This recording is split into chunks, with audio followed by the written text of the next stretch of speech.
Funding for the production of Folks is provided in part by the Friends of LPB. Up front today, a look at a photographic exhibit that focuses on positive images of black families. Our one-to-one segment features Esperanza Sciortino, a very vivacious woman and the first person ever to serve as assistant to the governor on Hispanic-American Affairs.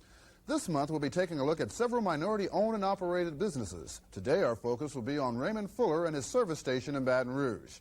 I'm Rob Hinton, and we'll have those stories today on Folks. Everybody says folks. Just plain old folks. Everybody just people all over the world. Folks who live, folks got to give, folks got to care, folks got to share. Our world is small, so very small. What touches one of us, who touches us all? To stay alive, just to survive, folks got to be in harmony. Everybody just folks. Just plain old folks. Just plain old folks. Everybody just folks. Everybody just folks. Just plain old folks. Just plain old folks. Everybody just folks.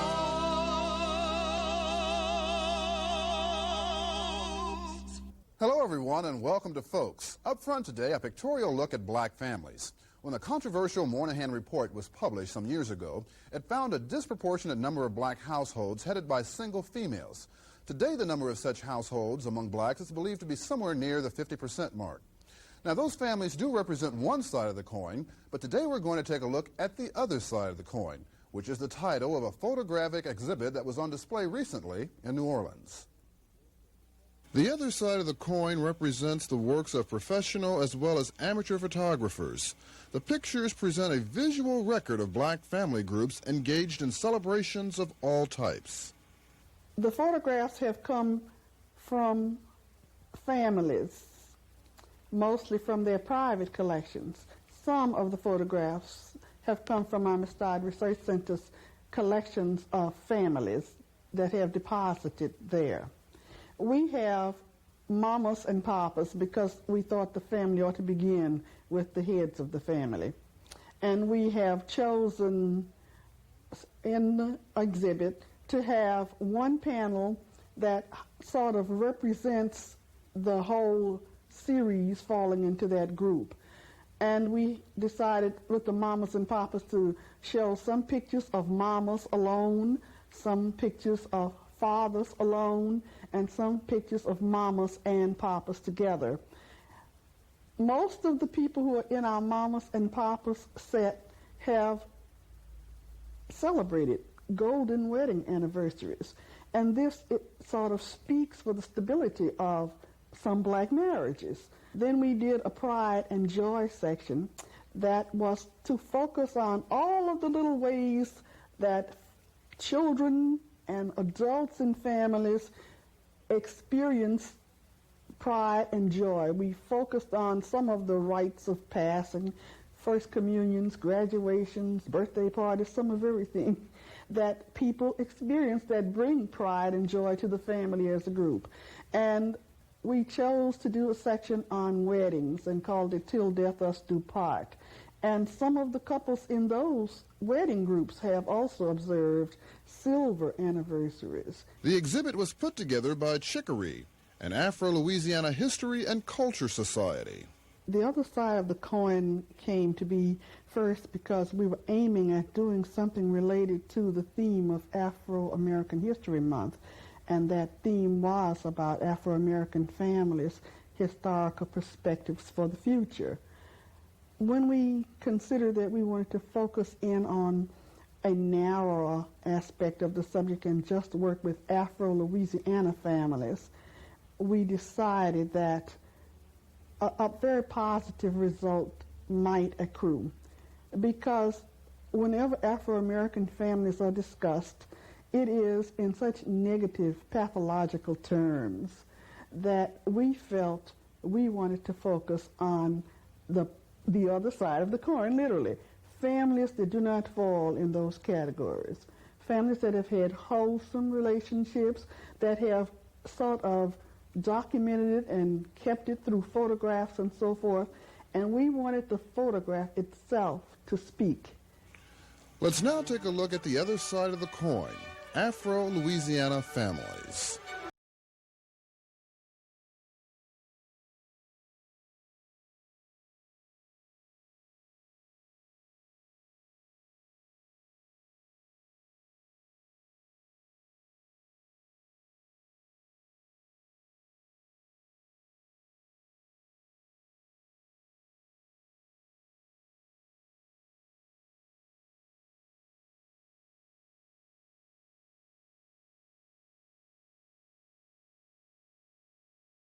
Now, there was one picture in the exhibit that I particularly like, featuring Atlanta Mayor Andrew Young as a boy in his cowboy outfit. There it is on your screen again. Andy Young is the one on the right. If you ever get a chance to see this exhibit, do check it out. It's really very fascinating. Time now for our one-to-one segment, which this week features Esperanza Sciortino of New Orleans. Who is she, you ask? Well, she is a very kind and vivacious lady, and she also has the distinct honor of being the first person ever to serve as assistant to the governor on Hispanic-American Affairs. Now, we recently talked to her about her duties and Louisiana's Hispanic population.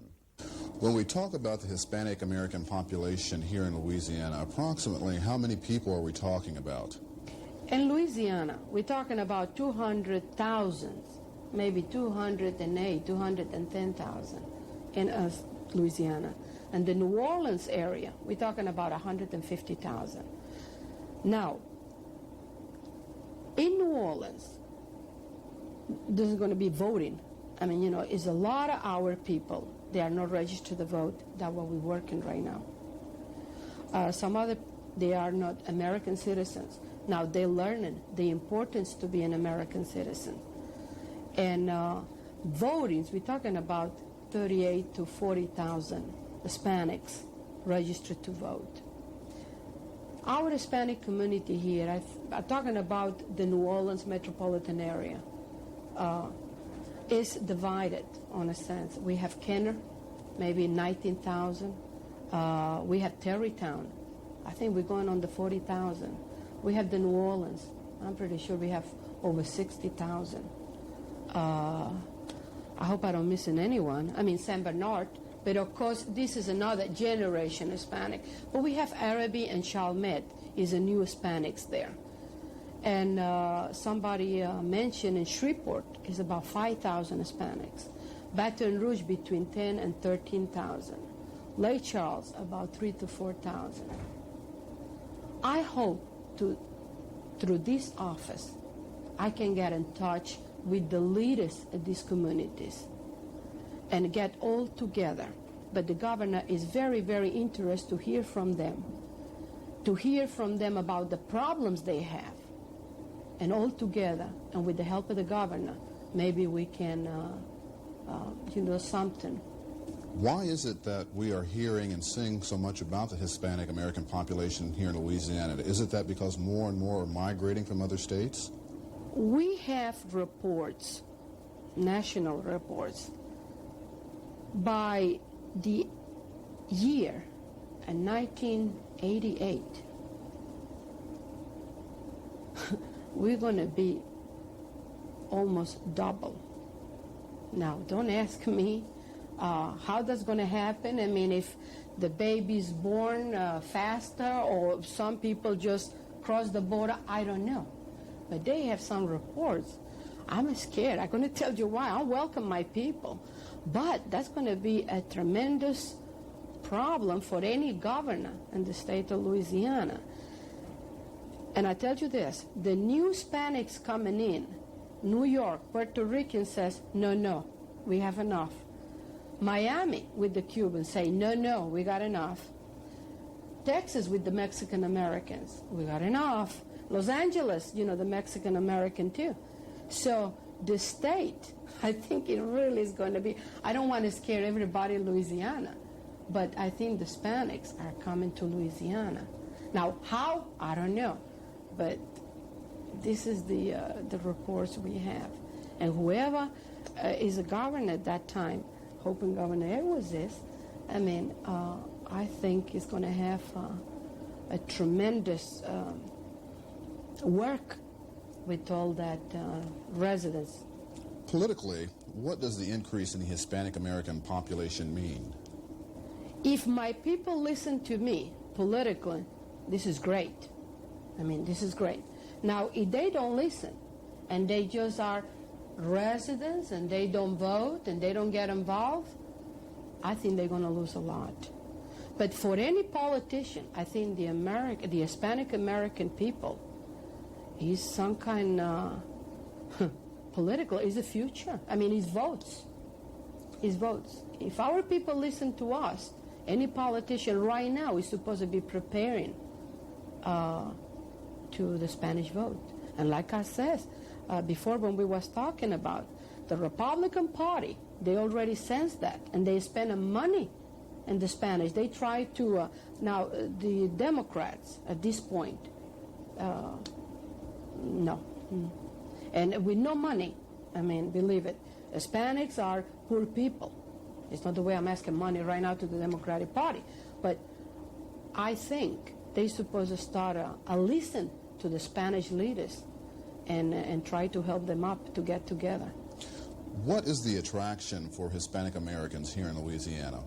First of all, we're going back from 1762 with the Spanish from Spain, 1800 Spain in Louisiana. The Spain is being the flag, is part of the history of Louisiana.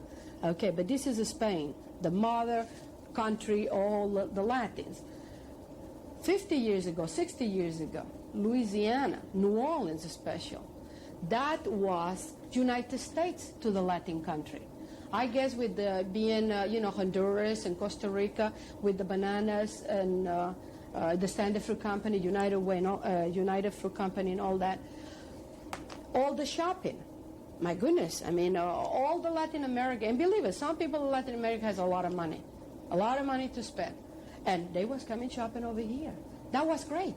That was great. And New Orleans, it was the gate, to get to United States. Now we lost that. We lost the trade. We're losing the consulates. I think at this point we've taken a lot of consideration about doing business with Europe, doing business with far away, Japan. That's great. It's not a critic. But the Latin countries are so important. It's the it's the backyard in New Orleans. And Houston right now, with that big hospital, we used to have Ashna Foundation. Everybody from Latin America, and they pay, they don't go for free. So that was money coming in, revenues, taxes. We lost all that to Houston.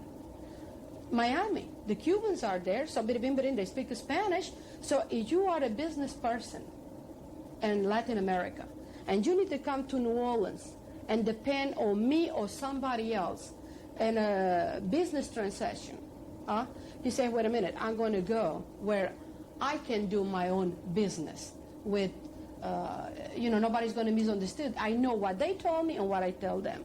So I really believe Louisiana being a state, a beautiful, great state, who in Latin America they still love and dearly. The Spanish language, the French language, and the English language is supposed to be, I don't say mandatory, but we cannot say that, but Spanish, especially in New Orleans area, is very important. Any business, any guest house, any hotel, when they have a lot of Spanish, believe it, people go there. So I think we lost plenty through Houston and to Miami. And we need to do something badly to bring some of that here. Esperanza, you are the first assistant to the governor on Hispanic-American Affairs. Tell us exactly what are your responsibilities and the responsibilities of this office?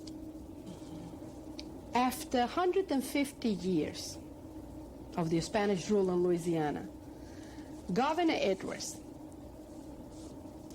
first governor elected for a third term, acknowledged my community. I don't say appointed me. I'm going to say appointing a Hispanic-speaking person. And I'm so proud, and my community is so proud of. I think we're making history. Governor Edwards is making history. It's a lot of years. And through this office, I remember when the day he appointed me, he said, Esperanza will be there to help the Hispanic-American people in any way we can. He don't say she can. I cannot do absolutely nothing without his support. So our #1 man in the state of Louisiana made that decision. We make an history. We are very proud. And my people and myself, we stand by him. We are so grateful to him. And I know he's making history. This office is being created by our great Governor Edwards to help the Spanish-American people. The blacks has people elected, executive assistants. The black community is set to United States, but they already have representative, etc. A Spanish American, we don't have. So it was the goodwill of Governor Edwards to say, I want somebody there who speaks their language to try to help them in any way we can. And that is exactly what I'm doing. It's everything. Whatever call come in, we try to help. So I cannot tell you that example, that example, that example. Of course, we keep record to everything, you know. Always this is something extremely confidential. You never know what kind of calls come along, you know. And my responsibility is to listen to them and try to help. This is my responsibility. And represent the governor to my community in the best I can. Now, Esperanza's office is located in New Orleans, and if for some reason you need to reach her, her office number is area code 504-568-5811. She's willing and ready to help in any way she can. This month on Folks, we're going to take a look at some minority-owned businesses. Today, we're going to visit Raymond Fuller of Baton Rouge, whose favorite 3 words are, fill her up. Meet Raymond Fuller. For more than 20 years now, he has owned and operated a service station in Baton Rouge. Don't label Mr. Fuller a minority businessman. He says he has no hang-ups. He's just in business. And the events leading to his decision to become his own boss, well, they're quite interesting. Now, you got to understand what made me decide to go in service station business based on what I was doing before. And I was a salesman from Moran Motor Company selling DeSoto and Plymouth. And if they had never made, if Chrysler Corporation had never made a 1956, 57, 58, I'd probably be still selling cars. But the car was so poorly assembled. We had so many comeback because of quality control that I just got tired of people raising hell with me like I built the car. And I said, I got to get into something to take the load off of me, take this heat off of me. That I didn't build a fire. Somebody else built a fire. I couldn't rest on nights, weekends, nothing, in no other time. I sold a lot of cars. But all of them were so bad. So I said, let me find out what I can get into. And the service station was the closest thing to in the automotive field. It was a good move.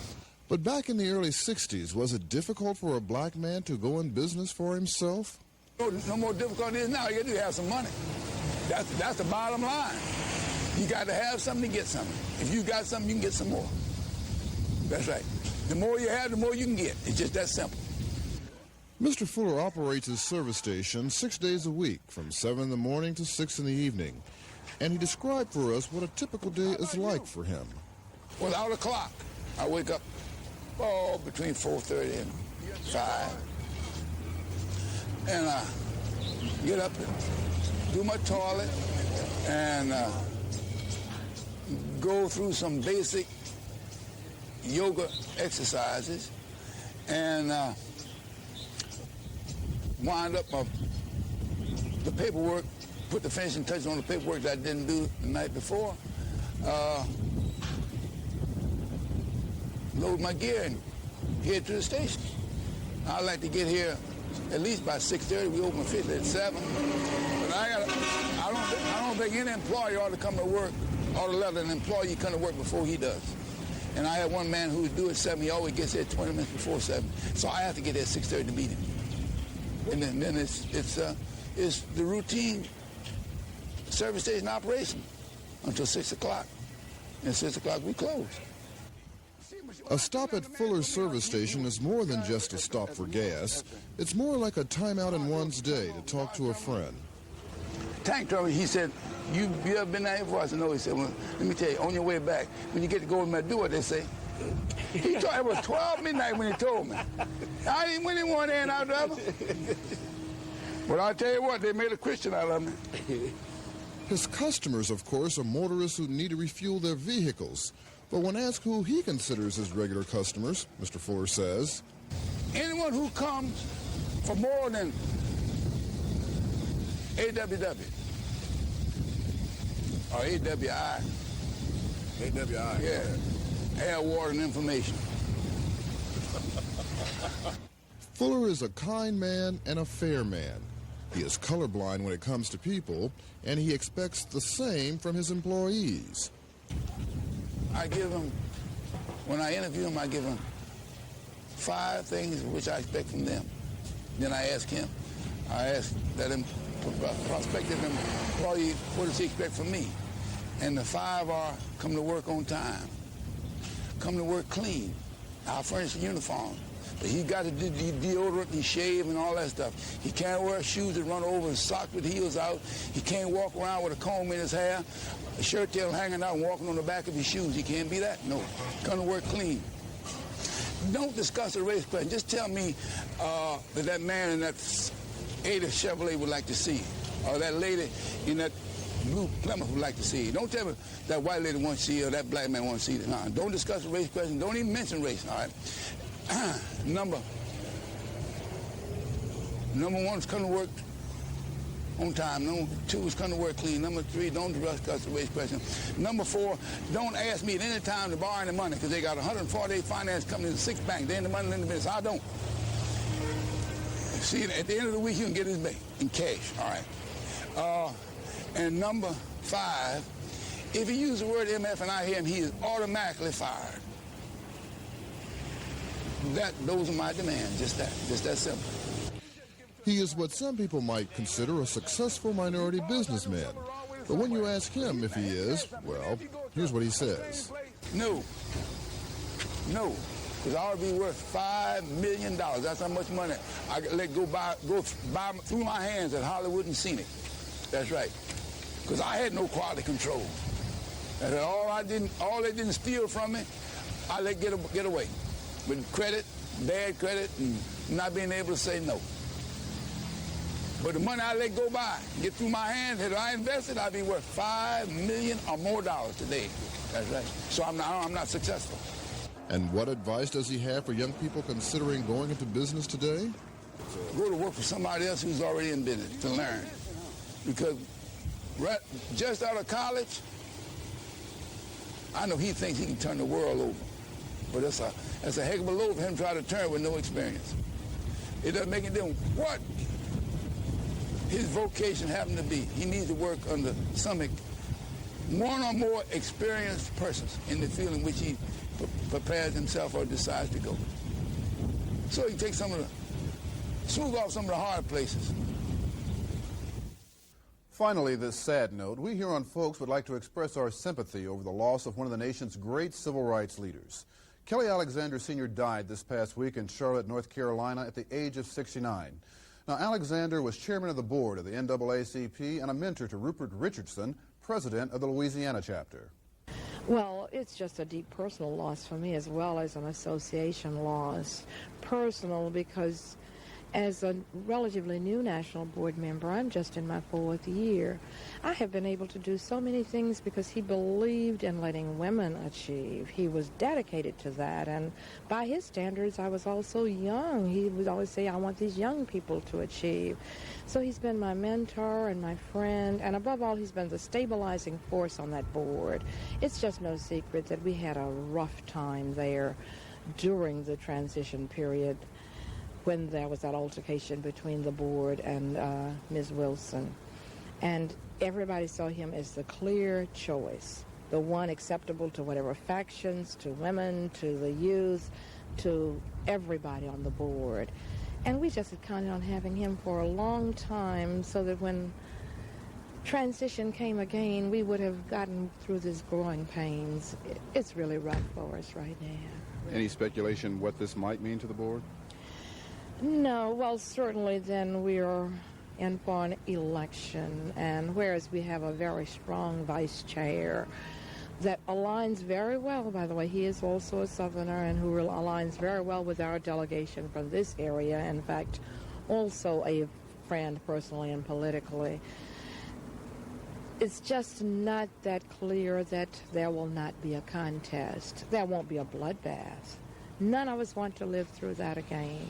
But just very clearly, people have served on that board for years, and there are people who have aspirations to chair it. There will be a contest. It's just going to have to be a good, clean, political, whoever has the votes. It won't impact us philosophically because of those persons who are aspirants, they were all proteges of Kelly Sr. That's the good news. So philosophically, there's going to be no shift. That was Rupert Richardson, president of the Louisiana NAACP. It was a little more than a month ago that Alexander said that blacks have made progress in recent years, getting better jobs and winning more political offices. But he added that racism still exists. The only difference now is that it is more sophisticated than it was 20 years ago. Kelly Alexander Sr., dead at the age of 69. Well, that's it for this week. Thanks for taking the time to watch us. Next week, we'll be back with a look at another minority business, among other things, and we hope to see you then. Bye-bye.